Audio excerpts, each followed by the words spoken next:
এই টেপি, হ্যাঁ কি হয়েছে মা? তোর ব্যাগ থেকে আমি এই গোলাপ আর এই চকলেটটা পেলাম, এগুলো তোকে কে দিয়েছে?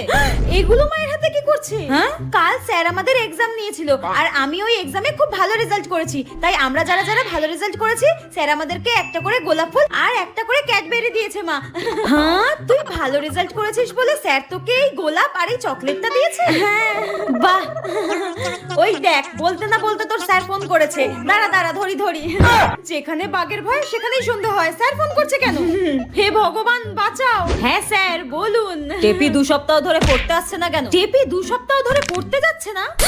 কিন্তু স্যার, কালকে তো আমার মেয়ে টেপি আপনার কাছে পড়তে গিয়েছিল। আপনি সরস্বতী পুজোর দিনও এক্সট্রা ক্লাস নিয়েছেন, পড়িয়েছেন। আমার মেয়ে ভালো রেজাল্ট করেছে বলে আপনি ওকে গোলাপ ফুল চকলেট দিয়েছেন, তাই না? কালকে তো আমি কাউকে পড়াইনি। ঠিক আছে, আপনি রাখুন, আমার মেয়েকে আমি দেখছি। টেপি তুই আজকে শেষ আমার হাতে, তোকে আজকে আমি